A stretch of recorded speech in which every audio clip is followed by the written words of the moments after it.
Good evening, everyone. We continue our study in the book of First Kings, and we are going to end today with First Kings 16, and then we'll continue with First Kings sometime next year.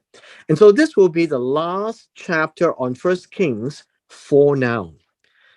It begins as a continuation from the previous chapter yesterday, 15. It says here, now the word of the Lord came to Yehu, the son of Hanani, against Baasha. And so we have this word of the Lord. Every time you see the word of the Lord, it is a special revelation, right? Special revelation. And it's very explicit. I just want you all to know that whenever we see this, the word of the Lord or the davar of the Lord, it's always with regards to prophets to tell them what to say. And so Yehu is a prophet, and it is against Baasha. The Baasha is currently the reigning king of the north, the northern kingdom. And look at what God has to say. So remember, the word of the Lord is specific, explicit.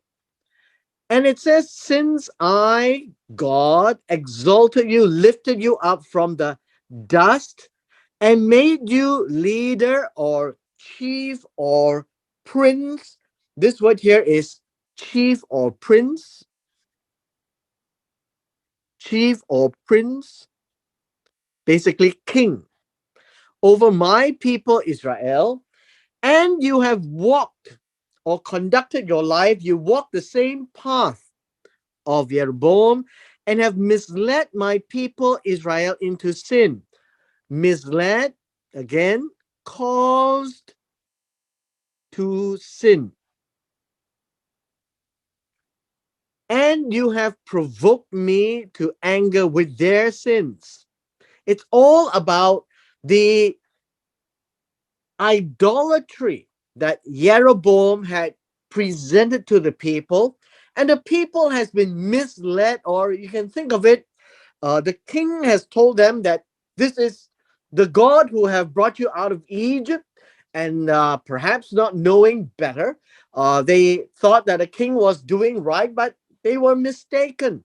They were all wrong. And so in the eyes of God, it is also wrong. So whether intentional or unintentional, in this case, idolatry is wrong. But the way that God is judging them is slightly different. So God, number one, holds the king responsible. This is very important. The people may have done wrong, but it was caused by the king. And so God is holding the king responsible. So behold, I am going to burn Baasha. Now, the idea of burn is to consume, consume, eat up Baasha and his house. The idea here of burn or consume, it is a process. There's a start, and it is to burn, and then there is a finish. There is nothing left. That is the idea of this burn the house of Baasha, and I will make your house like the house of Jeroboam, the son of Nevat. What happened to Jeroboam, the house of Jeroboam? It was completely exterminated. And so that is what's going to happen. Nothing means exterminated. So eventually it will come to the point where there will be no more king and there will be no more house. In verse 4, this is the extent. Anyone belonging to Baasha who dies in the city, the dogs will eat. Anyone belonging to him who dies in the field, the birds of the sky will eat. Basically, it doesn't matter whether you're in the city or in the field, anywhere it is cut off. All right. And now, with regards for the rest of the acts of Baasha, now understand, Baasha is not 100% bad. There are good things that he would have done. And what he did and his might, are they not written in the book of the Chronicles of the Kings of Israel, which is no longer available? So we are told the rest of the acts of Baasha is not bad as well, but these are the bad ones, and God is judging him on the sin of idolatry. And we are told Baasha laid down with his fathers or slept with his fathers and was buried in Titzra. That would be the center where they would reign. And his son Elah, this is important, Elah became king in his place. And so, what happened to the cutting off? We had Jeroboam, and Jeroboam had his son, remember, and his son is Aviam. Sorry, uh, Jeroboam had his son Nadav, and after Nadav he was cut off, it became Baasha. And after Baasha died, he had Elah. The house of Baasha is not yet completed in its cutting off. So we always see that there is a tail end. Jeroboam, Nadav. And then that's it. Then it was Baasha and then Elah. So you can see how this cutting off, it's not going to be long.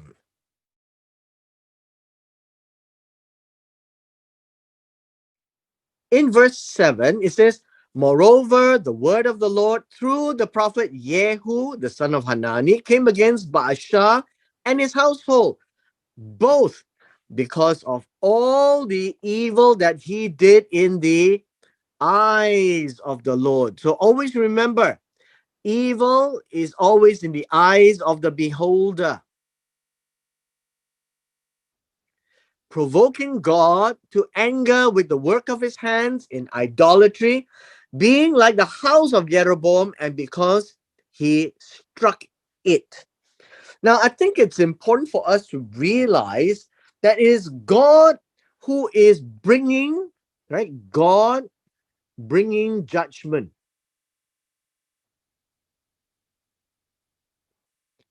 And so we have seen in the house of Jeroboam and also in the house of Baasha. Now, remember that Jeroboam is from Ephraim. Baasha is from Issachar. And so there is always a change of hand because each dynasty will end itself. In the 26th year of Asa, king of Judah, at this point in time, it is Asa. Now, what has happened is it was Rehoboam, right? Rehoboam, Rehoboam, and then it went to uh, Aviam,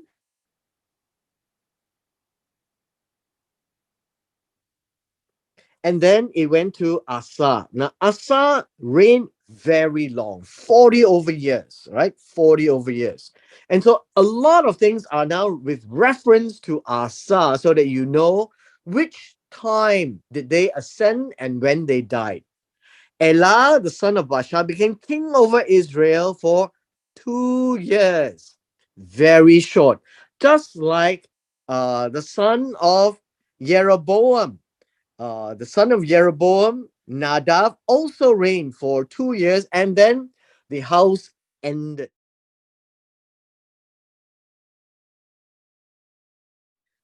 In verse 9, and his servant Zimri, the commander of half his chariots, conspired against him. So, how did Elah die?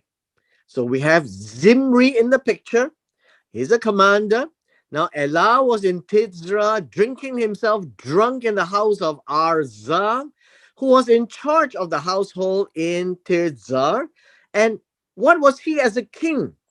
He drank his way drunk, basically. And that is a bad part on him. To be drinking drunk would be out of control. And then Zimri came in this and then struck him and put him to death in the 27th year of Asa, king of Judah, and he became king in his place. So we have Elah, and then now we have Zimri. And when he became king, who is he? Zimri became king. As soon as he sat on the throne, he killed all the household of Baasha. He did not leave a single male alive, either of his relatives or of his friends. So, what was this? The cutting off, right? The cutting off of Baasha's household. This is also the burning until there is no more, similar to Jeroboam. In verse 12, this is the way, and then Zimri eliminated all the household of Baasha. This idea here is to exterminate. Now, understand that in those days, you've got the idea of plucking out from the root. That is the idea, to eliminate, exterminate the household of Baasha in accordance with the word of the Lord, which he spoke against Baasha through Jehu the prophet. God brought about judgment on the house of Baasha, but it was Zimri who executed the work. For all the sins of Baasha, the Khata, and the sins of his son Elah, which they sinned, right? Which they sinned, and into which they misled Israel, this would be caused to sin,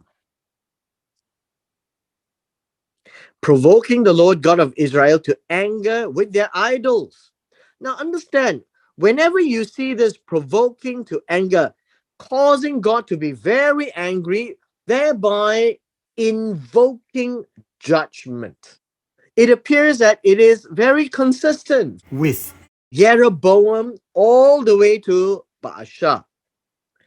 As for the rest of the acts of Elah and all that he did, the good and the bad, they're not written in the book of the Chronicles of the Kings of Israel. In the 27th year of Asa, king of Yehuda, you see, it always compares with the other king.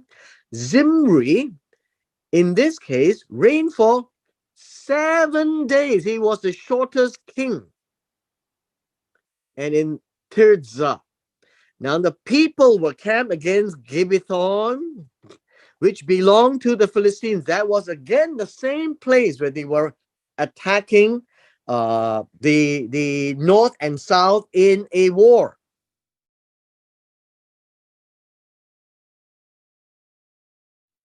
Verse 16, and the people who camped there heard it being said, Zimri has conspired and struck and killed the king.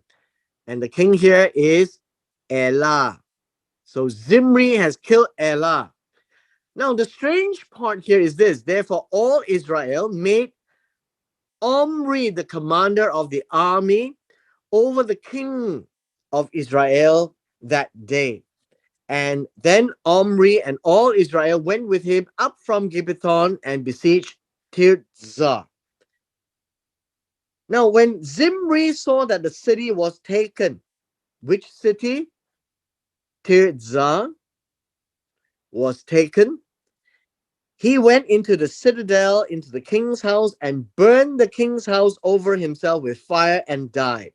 So what we read here is that Zimri committed suicide. And this was the end of Zimri, right? The end of Zimri. Now, verse 19, why did he do that? He was committing the sins that he sinned.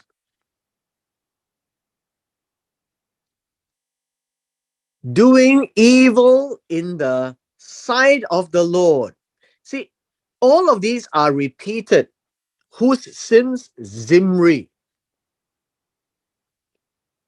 Always in the eyes of God. See, God sees the evil in the sight of God, in the eyes of God, walking in the way of Jeroboam and in his sins which he sinned, causing Israel into sin.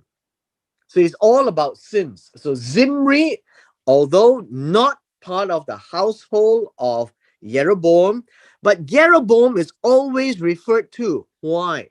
Because it all started from Jeroboam. Verse 20, as for the rest of the acts of Zimri and his conspiracy, which he carried out, are they not written in the book of the Chronicles of the Kings of Israel? So Zimri, although 7 days king, had his escapades written in the book of Chronicles of the Kings of Israel. However, there was an anomaly because there is no universal acceptance of Omri. In verse 21, then the people of Israel were divided into two parts. Now, verse 21 tells us something very strange. It was divided into two parts, but the way that it is described in the Hebrew says this: it was divided into half in the middle. Basically, I think that's how we can say that, into half, two parts.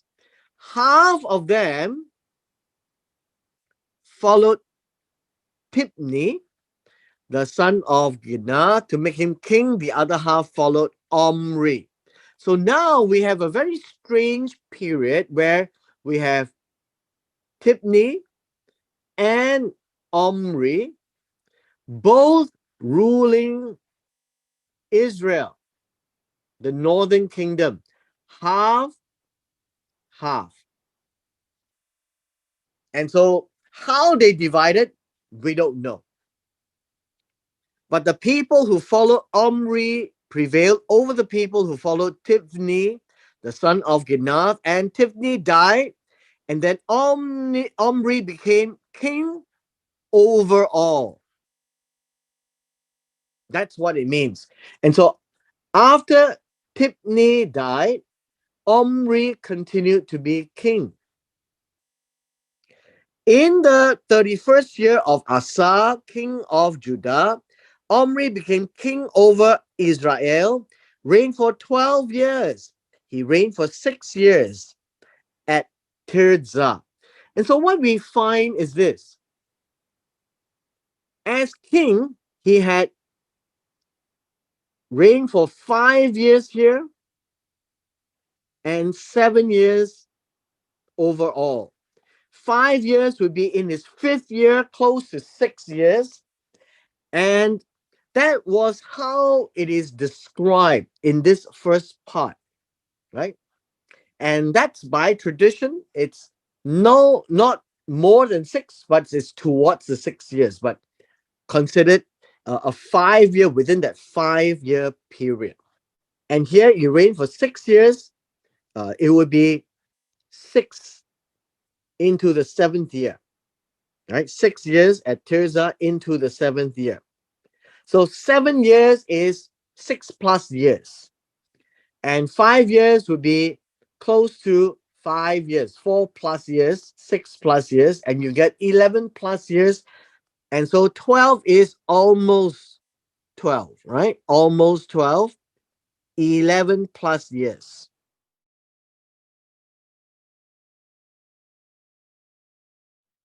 Now, in verse 24, we begin to see something very unusual. Uh,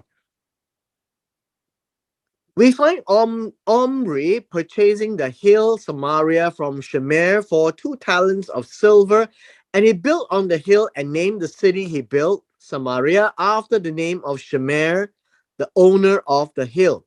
Now, at this point in time, Samaria was given a new name. This place is now newly called Samaria. Verse 25, now Omri did evil in the eyes of the Lord. So always remember, in the eyes of the beholder. Now you notice I keep repeating myself so that I can drill into all of us that these things, evil, good, grace, right, wrong, it's always in the sight of the beholder or the eyes of the beholder. And so the beholder, being described here as God, has the authority to judge what he deems as evil. And apparently, Omri acted more wickedly than all who were before him. And who was before him? Jeroboam. Then you have Nadav. And then you have Baasha. Then you have Elah. You have Zimri. And then we have uh, Tivni. And then plus Omri. And then Omri by himself.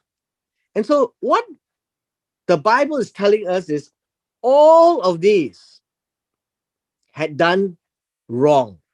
They sinned, and Jeroboam, being the chief of them, led the way. They caused Israel to sin. But Omri himself was more wicked, was more wicked. And so in the comparison, you find that Omri has come to a point where he takes the prize. It has been going downhill and is going downhill to the point where it has peaked with Omri. Verse 26, for he, Omri, like Zimri, says he walked. And in 26, it says entirely. There's another word here, entirely. This is all in the way of Jeroboam. He's the start of this slide, the son of Nevat, and in his sins which he misled Israel, caused to sin, caused Israel to sin, and is said to provoke the Lord God of Israel to anger with their idols. Idolatry has always been the problem, and God will judge. Now understand that God judges the kings first and later the people. Because the people are misled by the kings, so God invoked judgment on the kings and then the people. So don't say that God doesn't judge the people. It is to the third and fourth generation. Right? That's what we are seeing, what that means. Verse 27, as for the rest of the acts of Omri which he did, and his might which he displayed, are they not written in the book of Chronicles of the kings of Israel? So there are things that he has done, but it is not a proud time. 28. And Omri slept with his fathers. Lay down means to sleep with his fathers, slept with his fathers, and was buried in Samaria, no longer Tirzah.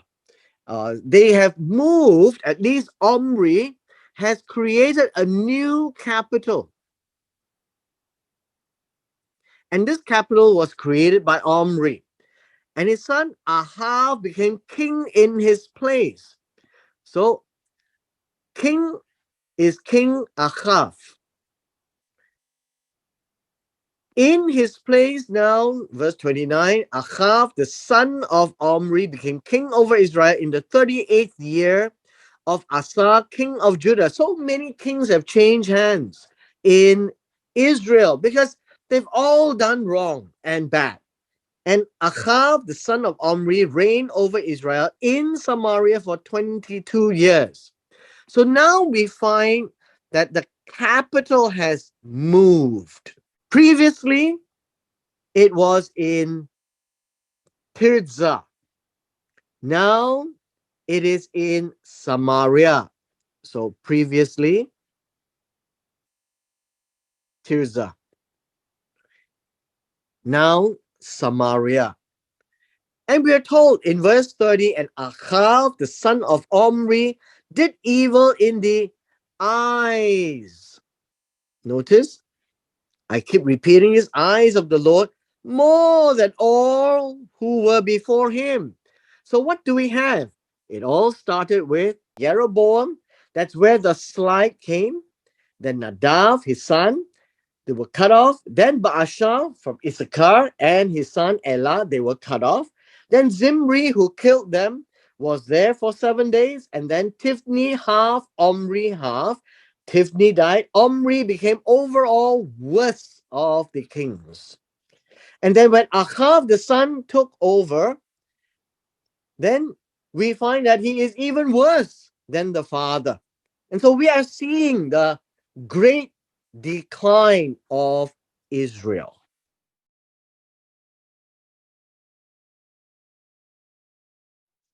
Verse 31. He says, and as though it had been a trivial thing for him to walk in the sins of Jeroboam, the sons of Nevat. Now, I think we need to understand what the Hebrew actually says this. He thinks that it is light, be light. So trivial is our modern day. Be light, be, well, I guess you can say be little. He thinks that is not important. That would be a good way of expressing it. And this is Achav, right? For him is Achav.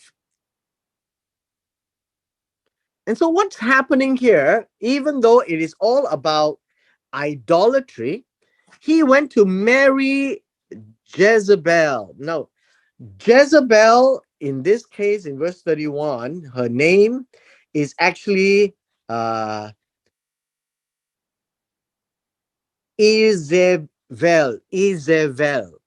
the daughter of Ik Baal, king of the Sidonians. He went and served Baal and bowed down to him, prostrated. And so he married, number one, no, Jezebel. And then number two, he went and served Baal and worshiped him. So not only that there were two golden bull calves that Jeroboam had introduced, he went beyond that. And that's why he was said to be more evil than all the kings, because he included Baal worship of the Sidonians. In verse 32, and then he erected an altar for Baal at the house of Baal, which he built in Samaria. So what do we have here is Jeroboam. He made two places, right? Bethel and Dan, with the golden bull calves, right? The gold bull calves. And then now we have Achav. He put in Samaria, which is the capital of the northern kingdom. There is a house of Baal. It would be uh, the house of Baal. I think you can say Beit Ha Baal, right? This is Beit Ha Baal, and he built this in Samaria itself. In verse 33, and then Ahav also made the Asherah. Now, this is important in verse 33 because it's another one of the idols that's been introduced. So the Asherah is a tree, no, a tree or a tall stump type of a idol, right? A stump of an idol. And so Achav did more to provoke the God of Israel to anger than all the kings of Israel before him. So Achav did the house, the altar for Baal. That's number one. And then he also made the Asherah. And so he did two. He introduced two more into Israel. Verse 34 is a commentary. And the commentary says this: in the days, or in his days, we have this Hiel, uh, the Bethelite. This idea of Bethelite, he is the Beth Eli, right? Beth Eli rebuilt Jericho. Remember, Jericho was destroyed in the days of Joshua.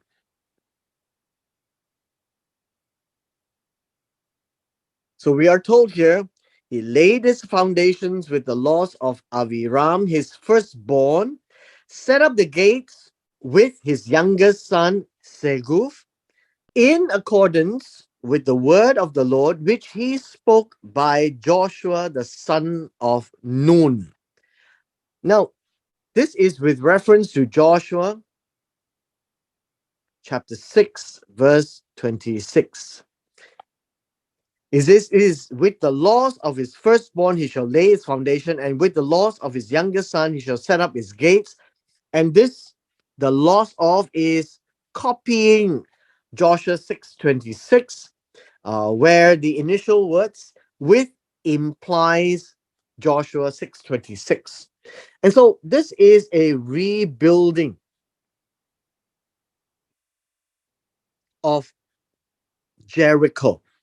And what we have seen in this chapter is a constant slide in the northern kingdom, starting with Jeroboam with his idolatry, and he did badly all the way to Omri, and Omri topped it up. And then Ahav introduced two more, as we have seen, an altar for Baal as well as the Asherah. And then in his days, he rebuilt Jericho. And these were the escapades of Ahav. Now, later on, we can see a lot more with regards to Ahav because there were serious problems that Ahav had encountered with his wife Jezebel, and hence we see this expression, the evil of Jezebel, being always used as an idiom. And so, with this, we come to the end of chapter 16, and we end with King Ahav in the north and Asa in the south. And with this, we come to the end of our series in First Kings for now.